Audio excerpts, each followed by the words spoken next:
Hello and a happy Sunday to you. It's the 12th of June, my wedding anniversary actually, and welcome to The Big Magazine, your weekly digest from Big Centre. Now, I'm Lee Bannister. Over the next hour, we're going to take a nice, relaxed look around our area. Whether you're in Birmingham, Solihull, the Black Country, settle back. Let's see what we've got for your Sunday.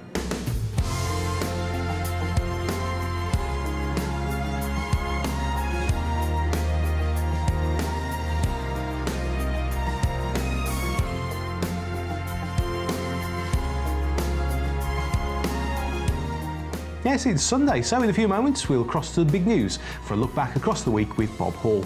A little later on, Des and Gary will see what's on for Sunday. Carl will have the film news. We'll see what's up on this week's community notice board, and I'll have a route around the Big Centre postbag as well. So that's all to come within the pages of Sunday's Big Magazine.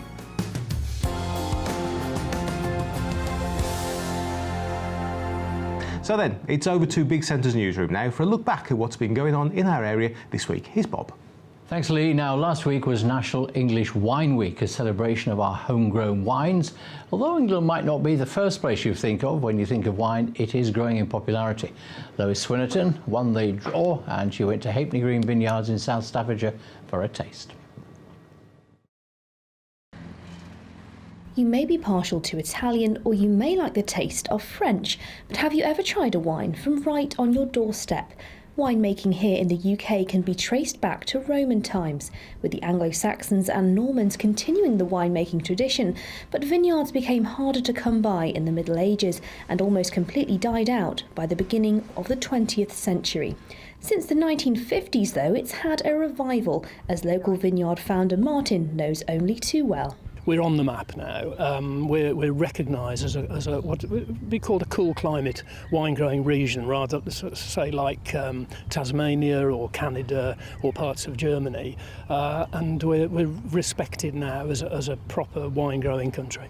Now you may be wondering where the grapes are. Well, they haven't grown yet. They aren't ready for picking until October, after which they are fermented out for 6 to 8 weeks. But the wine's not ready for drinking until the spring, when the bottling process begins. Martin began growing wine here as a hobby with just half an acre of vines in 1983.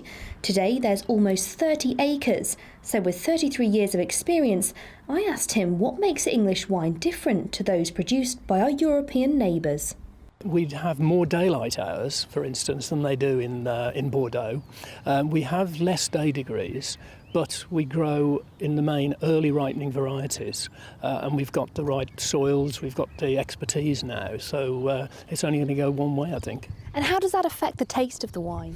Well, our wines will be in general lighter, more like 11-12%, maybe 13%, as opposed to say some New World wines which are 14 or 15%. They'll be floral. They'll be some people describe them as sort of hedgerowy, elderflowery. So very, very appealing wines. So next time you head out to buy a bottle of wine, why not try something homegrown? And with 650 vineyards across the UK, you'll have plenty to choose from. Lois Swinnerton for Big News at Hapney Green Vineyards in South Staffordshire. Cheers.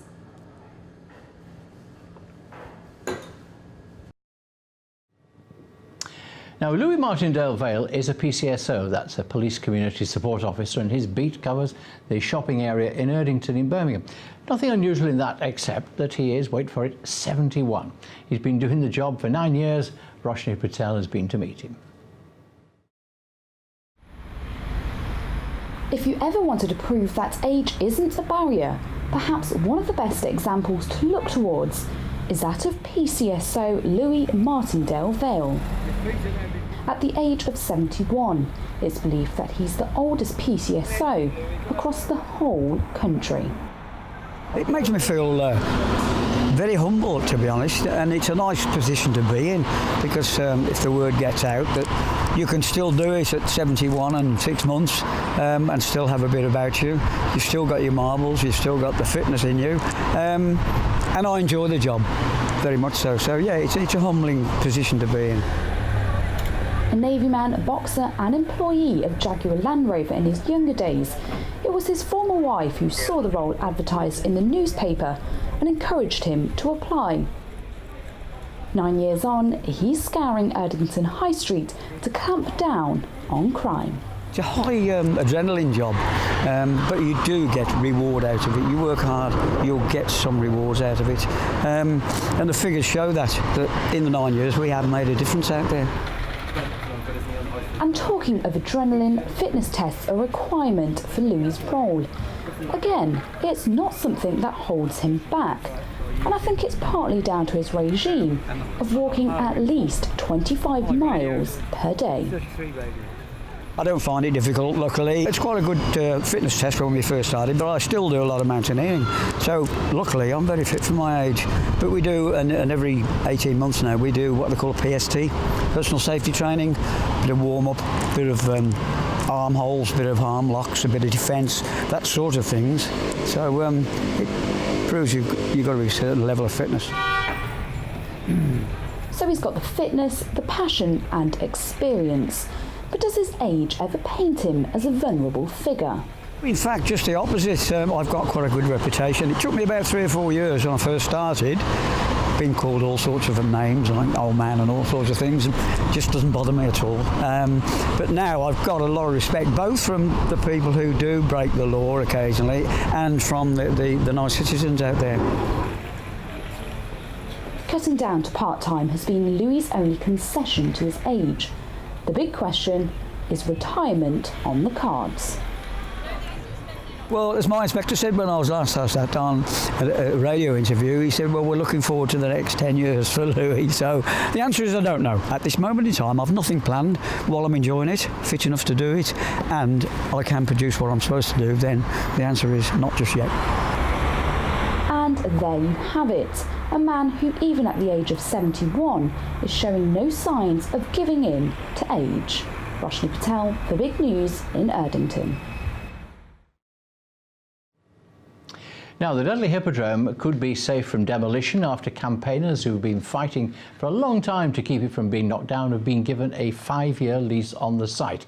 We've been talking to Gordon Downing, who is from Friends of Dudley Hippodrome. You spent so long battling to get it to reopen. What has changed now? It has changed because we've brought more professional people into the equation. Steve Daniels and Larry Homer and Alex and Tom, who are professional people, and they've managed to persuade the council that it might be a viable project. And that's what we've got to work on from now to prove that it is a viable project. How much is it going to cost to get it up and running? We don't know. The Rock Group said they'd spend £8 million on redeveloping the site. We haven't got any figures yet, but we imagine it will be within that area, maybe 8 to 10 million. So it will be a lot of money, but we hope that we shan't have any problems raising it. How are you planning to attract new customers? The customers will come from Dudley itself, with the amount of support that I had on a Saturday morning in the Dudley marketplace, but the whole of the Black Country in particular and the West Midlands. And we don't mind if people come on coach trips from far away, Newcastle, Glasgow, just to come and visit the zoo, the Black Country Museum, and spend the evening at the theatre. It would make a complete package for them to come and see the Glass Museum and things like that. But as long as they came to the theatre in the evening, we wouldn't say no.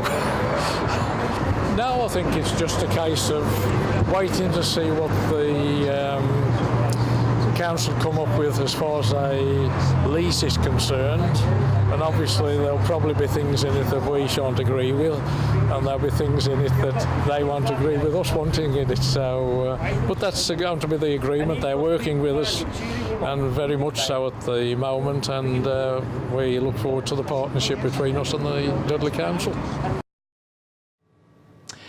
Lottery money is going its hope to help Birchfield Harriers, the athletics club based at the Alexander Stadium in Birmingham, help trace some of their old heroes. They're trying to find out more about members who served in World War I, and they're appealing for information about former athletes and a missing plaque. Norman Bartlam reports.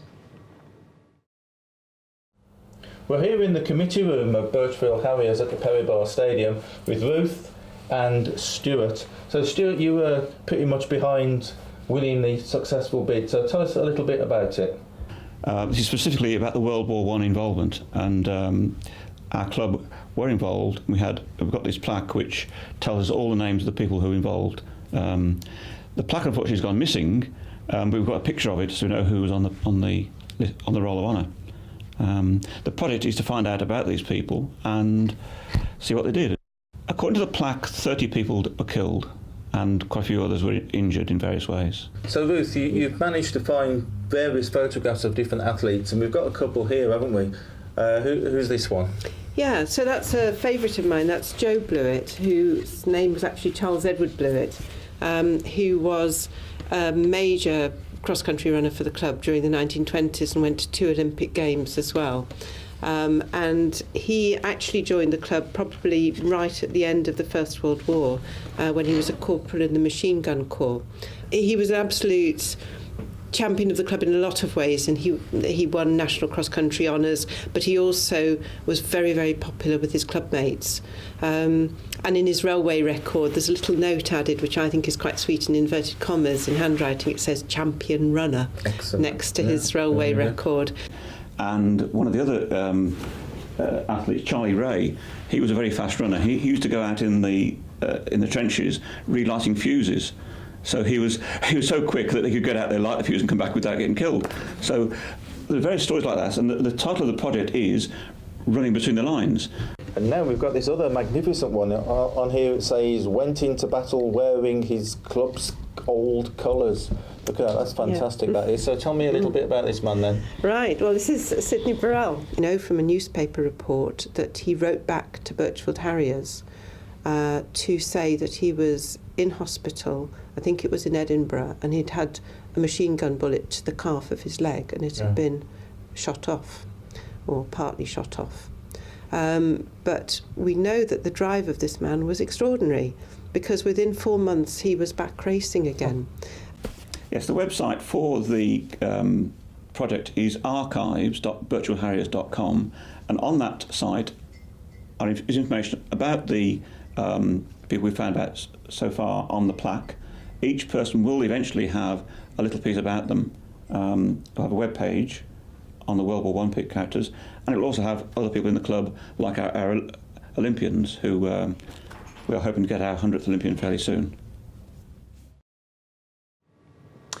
Now then, the long-awaited redevelopment at Lightwoods House in Sandwell is in full swing.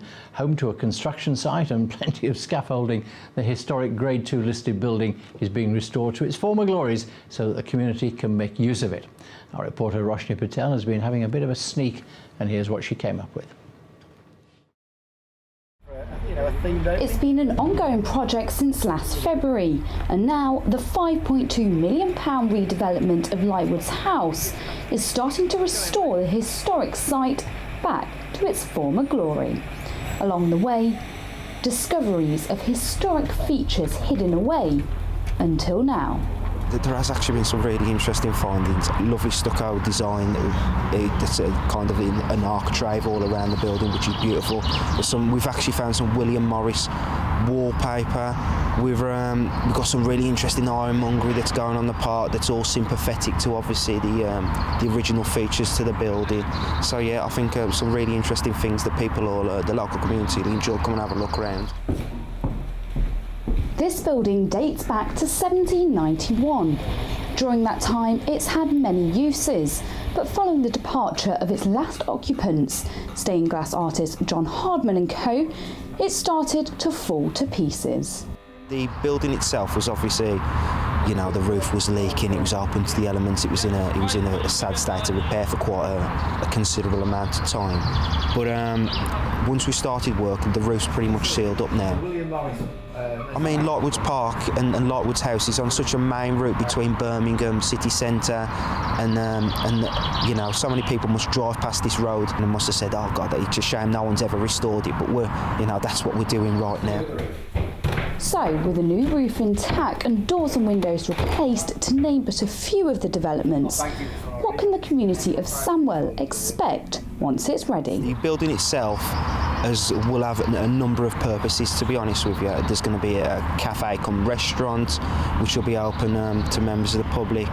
There'll also be some office accommodation where businesses will be able to locate themselves from, and we've got a couple of big rooms as well where we'll be able to do weddings, functions, an art gallery.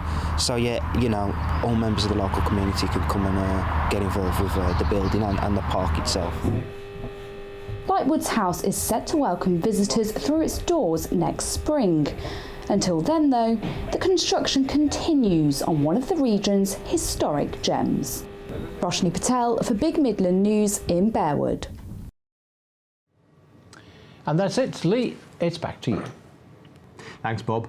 Right, still to come, Des and Gary will find out what's on for Sunday. Then Carl will have a look at the film news, so I'll see you in a few minutes.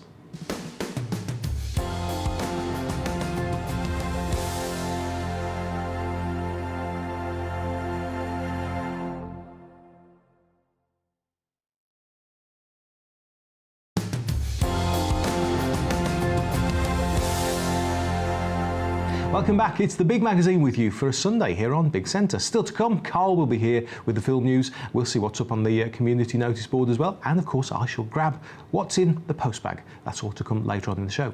But first, let's find out what's on for Sunday with Des and Gary.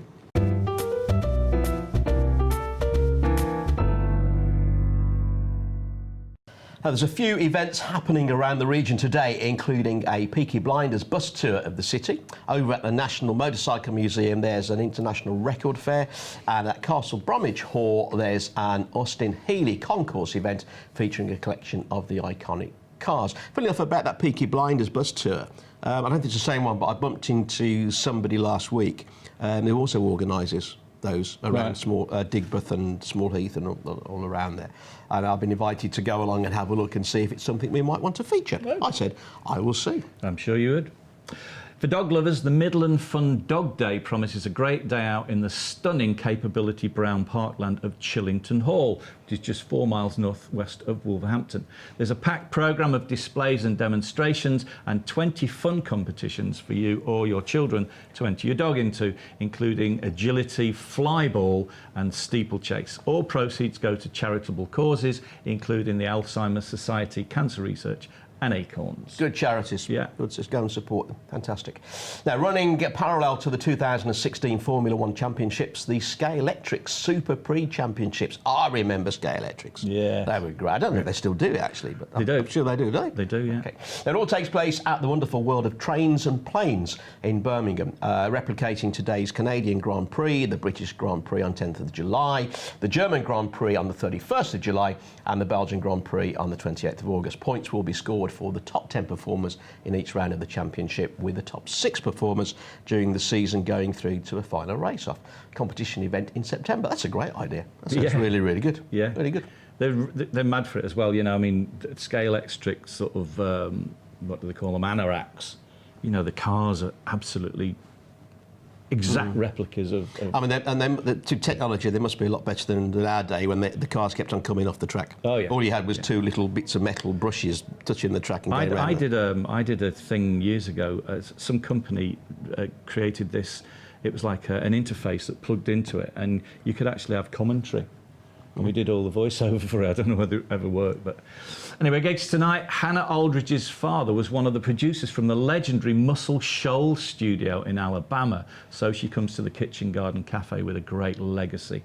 The Hare and Hounds celebrates 50 years since the Kinks played at the now sadly burnt down Ritz, with a performance by the Cast-Off Kinks, led by the original drummer Mick Avery. Now, interestingly, according to Clem Catini, who was a recent guest on Live Stories, it was he who played on You Really Got Me and not Mick Avery. Yeah.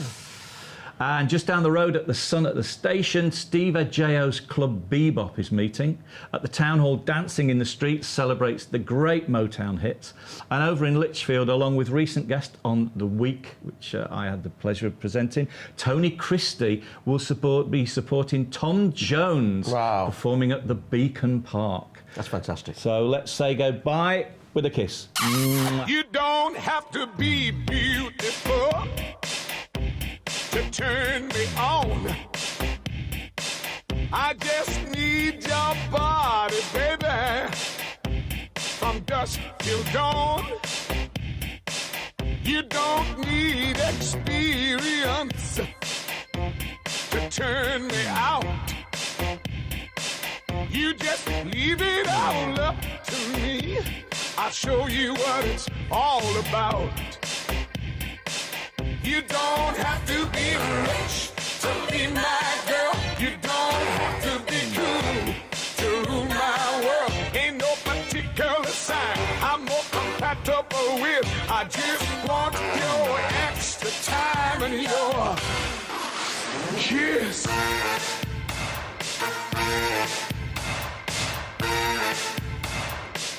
You gotta not talk dirty, baby, if you wanna impress me.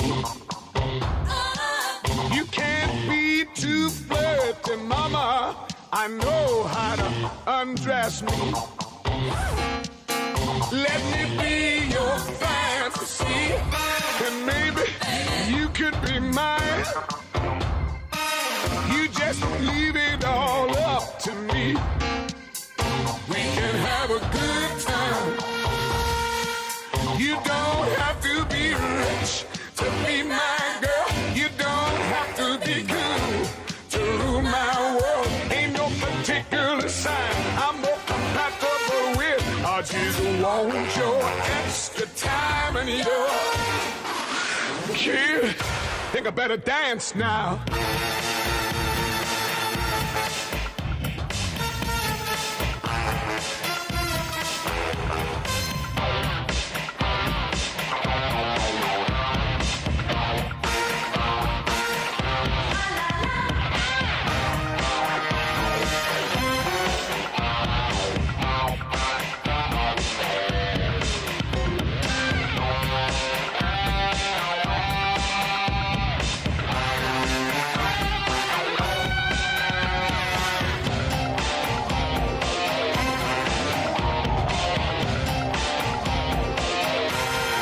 Women and girls rule my world. I say they rule my world.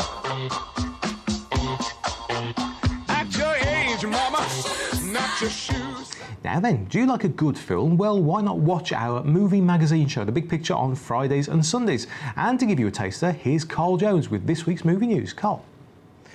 Thanks very much, Lee, and welcome to the set of The Big Picture, Big Centre TV's weekly movie show. We're going to kick off now with a quick look at the week's big new releases at local cinemas. I want to start off by telling you about Melissa McCarthy's latest role. She's doing what she does best in the foul-mouthed comedy The Boss, which is basically causing chaos and carnage. The story of this one is all about a one-time giant of industry who's sent to prison after she's caught insider trading.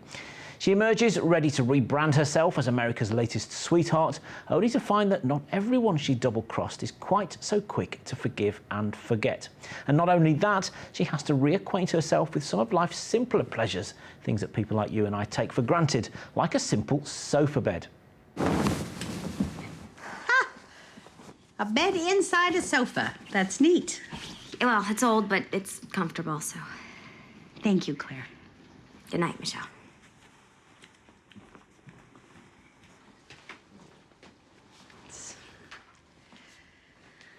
Well, this isn't so bad. Oh, God! Oh, God! Well, the main objective of a comedy in my eyes is to make you laugh, and The Boss frequently achieves that. It certainly did with that clip. At times, though, it is so off the wall that you do just stare sort of open-mouthed at what on earth is going on. But you certainly can't accuse Melissa McCarthy of underselling this film. Now then, the time of this next movie's UK release came across to me as being slightly odd. We're just a few days before celebrating Father's Day here in the UK, and we're presented with this film called Mother's Day. It's the story of several dysfunctional families who are all wrestling with different traumas in the run-up to Mum's special day, and it's got a cast including Jennifer Aniston, Kate Hudson, Jason Sudeikis, Julia Roberts and Timothy Olyphant. There's basically 4 loosely intertwined stories going on here, and as the screenplay plods and meanders through a series of sickly sweet, shallow and sometimes just surreal family encounters, you start to wonder what on earth really the film is all about. Happy Mother's Day! What? Oh my God. You guys are the cutest. The banana was my idea, you know, to stay healthy. It's perfect. I love it. Are those M&M pancakes? Yeah. Oh boy. Open my gift. Okay. Why? That's the coolest potato man ever. Period. End of story. That's awesome.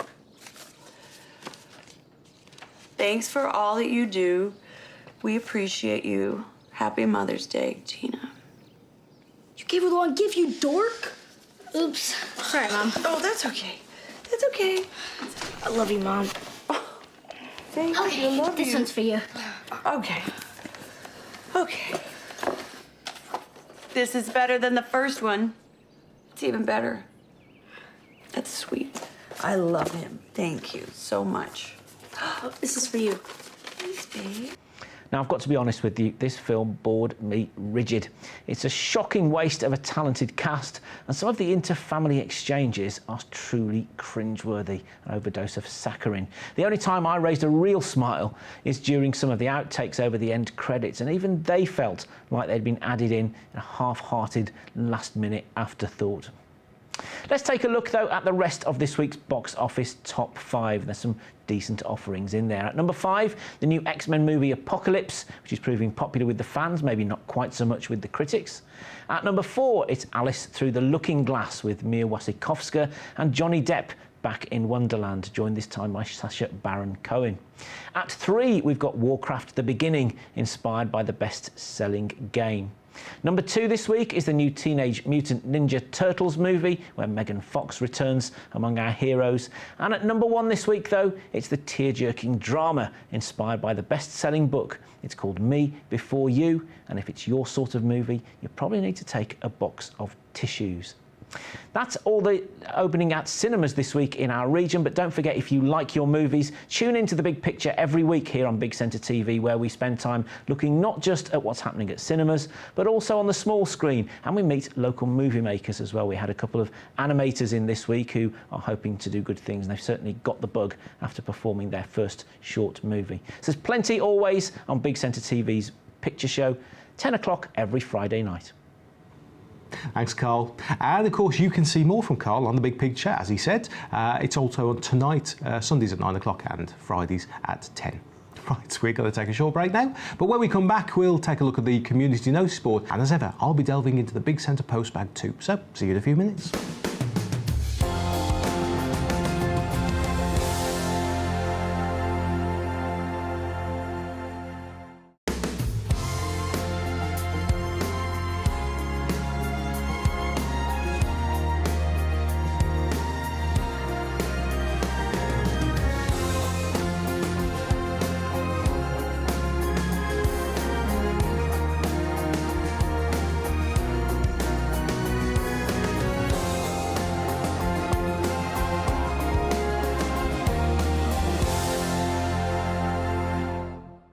So then, let's have a look at what's happening in your community as we take a look at our community notice board. It's you again. It is. She's gone. Oh, she's gone to Asia this time, I do know that much. It's nice this time of year. Yeah. If you have some news that you'd like to feature, then give us plenty of notice and you could be telling people all across the area what's going on. Yeah, if you want to get in touch with us, we'll tell you how in a few minutes' time. Next, Old Oscott Working Men's Club are holding a tribute night on Friday the 17th of June. Yeah, at the moment there are 3 acts on the bill, but only 2 performers, because they've got Daryl as Ollie Murs, and then Stacey Green will be appearing as Ms. Pink, and then also as Cherished. Do you like that? Cherished. Who's as Ms. in Pink supposed to be? Just Pink? Probably. Okay. It's a bit of a Pink and Cher. That's true. Kind of a bit different. So that's on Friday the 17th of June, and doors open at 7. And you can find out more from the Old Oscott Working Men's Club on Aldridge Road in Great Barr. Call 0121 360 46 3-3. Like a good tribute night, mate, yeah. Now, Birmingham-based theatre in education company The Playhouse is celebrating its 30th anniversary with a birthday party involving local school children. A class from Chandos Primary School shared a picnic and birthday cake, followed by a performance based on the story of The Selfish Giant, with music and shadow puppetry. Sounds great. Sounds quite different. Like that. From small beginnings in 1986, not 1886, Not that long 1986, old. the company now takes its work to over 50 schools each year, delivering over 600 sessions in primary and secondary schools across Birmingham and the West Midlands, with an ethos of meaningful participation at the heart of everything it does.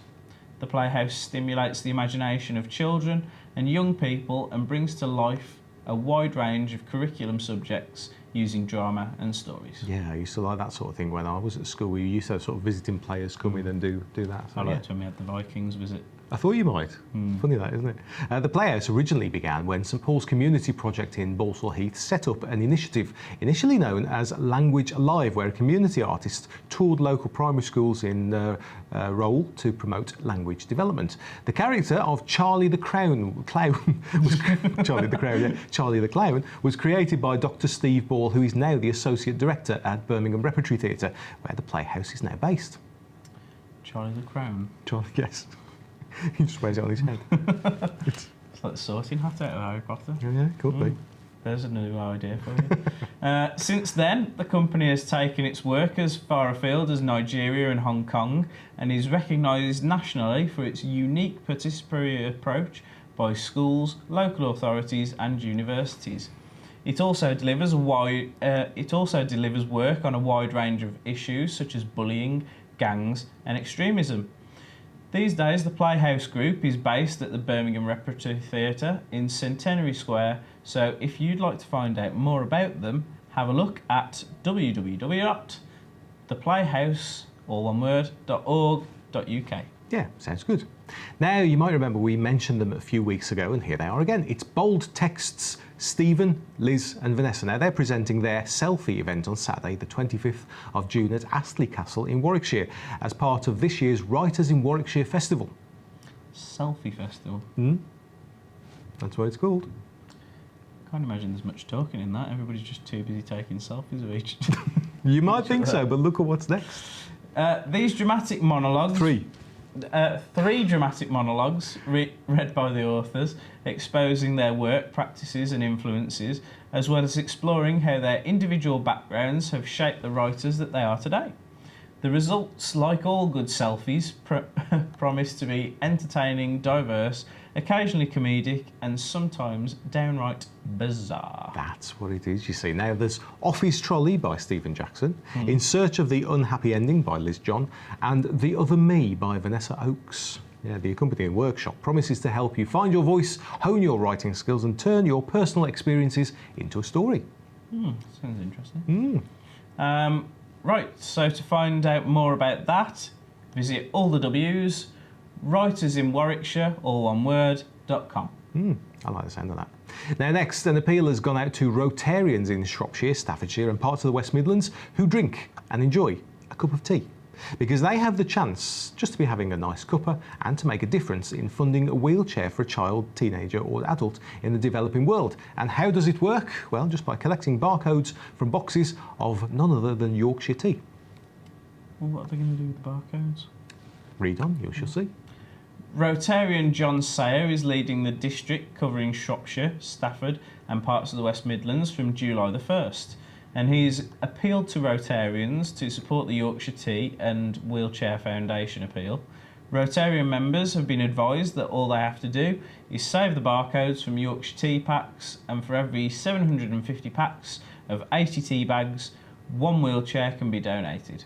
And of course, the more they collect, the more wheelchairs are possible. That's how it works. It's quite clever, actually. Now, Rotary groups and Inner Wheel members have been collecting the barcodes for several years, and so any Rotarian will be happy to accept the barcodes and pass them on to the local appeal. So just search out somebody who's a Rotarian, give them a barcode from Yorkshire Tea, and that's all it is. I had no idea barcodes were so valuable. Yeah. I'll have to remember that. I wonder if they take them in Tesco. Not sure if it works in the same way. Now, Historic England have been in touch, and we've all heard about listed buildings. King Arthur being one of them. That's true. They are chosen from buildings which it's been decided are important in the history of our land and its people, and then the most significant of these buildings are listed so they can be understood and protected for the future. The list, which started life in 1882, now has almost 400,000 entries: barrows and bunkers, palaces and pigsties, plaque, crosses and piers, tower blocks and tombstones, cathedrals, windmills and roller coasters. There's roller coasters on there. Yeah, you can list the building. It's a unique record of the country's evolving history and character. Yeah, right up your street, this actually, for Yeah, it is history actually. stuff. Now this year, for the first time in history, the public are being invited to join in keeping the list rich, relevant and up to date. People and community groups across England are being asked to share their knowledge and pictures, record important facts about places and even unlock the secrets of some of them. Many places and buildings are on the list are well known and even world famous, but in some cases there's much that still remains unknown. And that's why they need your help, so that they can share images, insights and secrets of England's special places and capture them for future generations. Bet the Friends of Dudley Hippodrome will get right on that, won't they? Probably, yeah. So, if you like the sound of that, you can learn more about enriching the list by visiting historicengland.org.uk/listing/enrich the list. Enrich-the-list, that's where you do it. Yeah. You ought to do a feature on that on Doorstep History, actually. Yeah, we should do. Yeah. And it's that time of the year again. The third Saturday in June is the traditional time for the Nosal Carnival near Stafford. This year it's on Saturday the 18th of June, that's next week. And they tell us that there's fun and games for all. There's a tug of war, a bouncy castle, oh yes, junior paintball, goal shot and lots more, refreshments, barbecue, ice cream and a sweet stall. Ice cream. Barbecue. Really? Yeah. In this weather? Yeah. Barbecue and then ice cream? Yeah. That's a good call. Or barbecue the ice cream. Is that possible? There's also a variety of different arena events. Music from Stafford Brigade, marching band, acrobatic dance, Irish dancing, a dog display as well as a group of vintage vehicles. Oh, and don't forget Nosal First Responders. Oh yes. Blood Bikes and the Nosal Fire Engine. They tell us there's too much to list. Sounds even better. But one thing's for sure, it's going to be a great day out as long as the weather holds. Yeah, it's been pretty good lately. So that's the Nosal Carnival and it's next Saturday. Just look up Nosal Carnival and you spell Nosal with a G on Facebook, okay? So that's what we've found on our Community Notice board this week. Yes, would you like to tell people across the area what's going on? Just get in touch. Make sure to let us know in plenty of time though. You can email us via the postbag. That's postbag@bigcentre.tv. Send a message on social media @BigCentre.tv. What are you going to do this week to introduce the address? Wait for it. There you go. Pop a letter in the post. There it is. The Community Notice Board, Big Centre, 14A, Lower Hall Lane, Walsall, WS1 1RL. You don't make it easy for me, I tell you. I'd love to see you edit that one. There it is.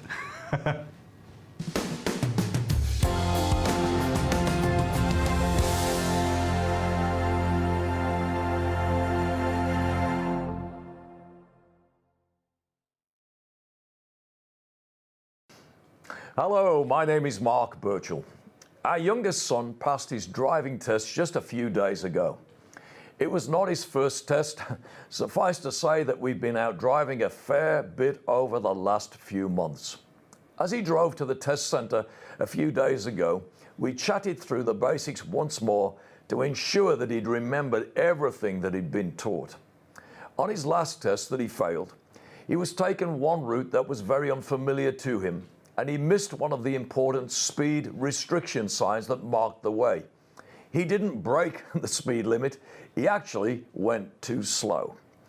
As I left him at the driving test centre this time round, the last thing we talked about was that it didn't matter how unfamiliar the territory was to him, as long as he applied the same principles and rules along the way. It was also irrelevant as to where the route took him, as long as he observed the warning signs. Strangely enough, the instructor took him where he'd never been before, and he had no clue at all where he'd been at when I asked him later where he'd been. All he knew was that he'd passed. There will be times for all of us when our lives take us down some very unfamiliar roads. We will have never experienced some of the twists and turns, and we'll have no clues as what to expect. The advice is just the same that I gave to my son. It doesn't matter where you go, just apply the same principles from God's word and you'll be fine. Watch out for the warning signs, obey them, and you can't go wrong. Sometimes we can see things clearly in the light of day, but when we're in the dark, we start to panic and get afraid. Just remember this: whatever you learn in the light, practice in the dark. A pilot is taught that when flying through the clouds and you have no visible bearings around you, just simply fly by your instruments. Trust them and you won't go wrong. God has placed in our hands a manual, instruments if you like, for living. It's His word, the Bible. If you believe it, obey it and live by it, and it will be a constant guide no matter where you find yourself. Psalm 119 verse 105, your word is a lamp for my feet, a light on my path. I have taken an oath and confirmed it that I will follow your righteous laws. I have suffered much. Preserve my life, Lord, according to your word. Accept, Lord, the willing praise of my mouth, and I will teach me your laws. Though I constantly take my life in my hands, I will not forget your law.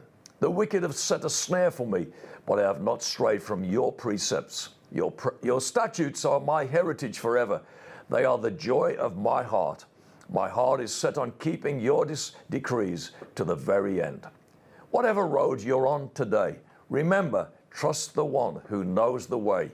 He will not lead you astray. Until next time, take care.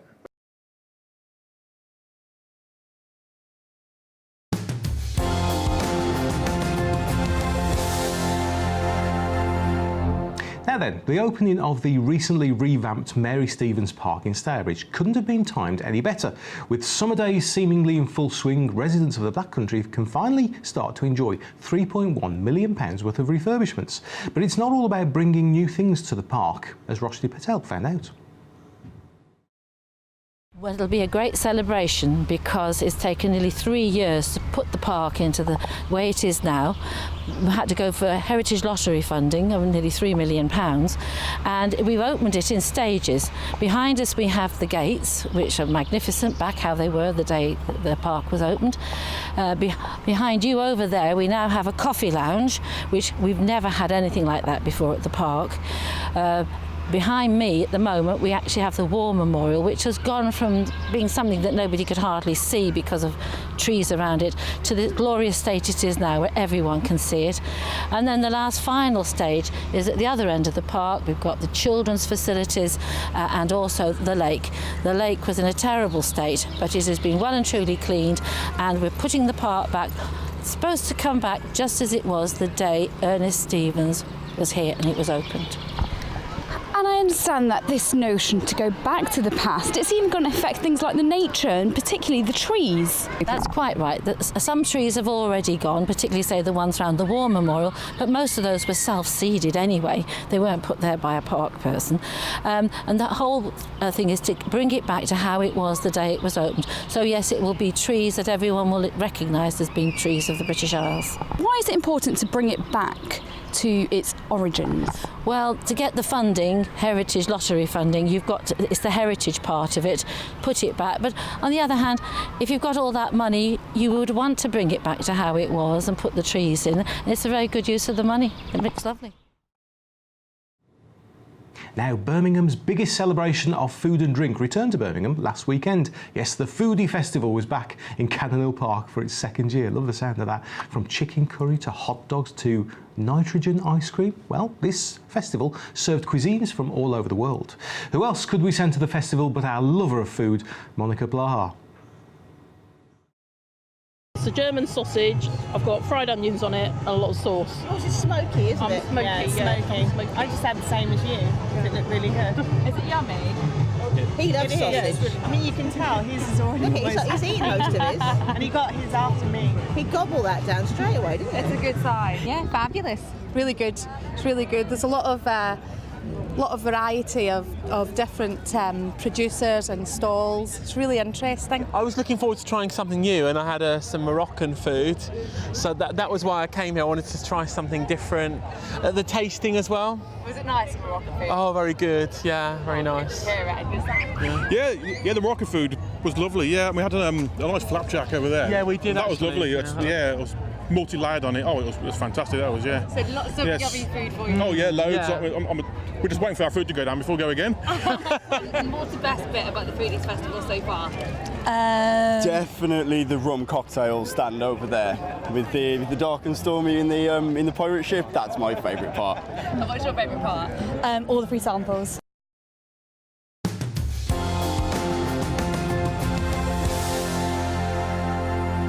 And so then, we've just got time to see what we found in this week's postbag. Well, some quick messages from Facebook now. Go Primitive even posted to say, last month we went to Big Centre TV for an interview with the awesome Johnny Doom on his show Amped. Check out the interview and our music video, and there's a link to it on our Facebook page. Nice.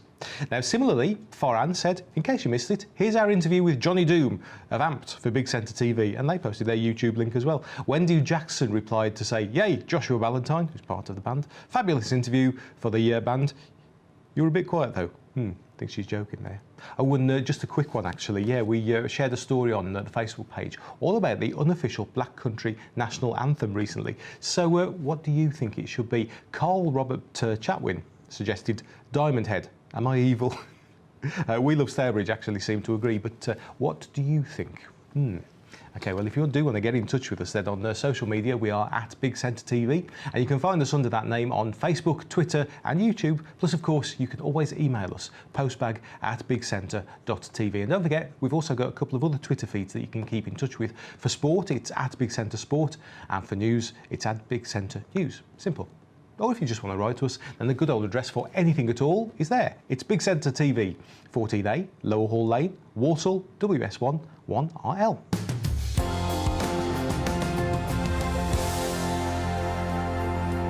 And that's your Big Magazine for Sunday. You can catch the Big Magazine on Saturdays at 10 a.m. and 6 p.m. Then we're back with more on Sundays, also at 10 a.m. and 6 p.m. During the week, we're with you on Big News from 8 until 9 in the morning, again from 10:30 till 11, and then lunchtime 1 till 2. Then Big News and Sport is with you from 5 o'clock with an hour of sport, direct from our new studios at Edgbaston Stadium, and then it's back here at 6 where we'll bring you the latest from Big News. More news and sport from 8 until 9, and of course we've got various updates for you throughout the day. So then, thanks for watching this weekend, and I'll see you later. Try a bit.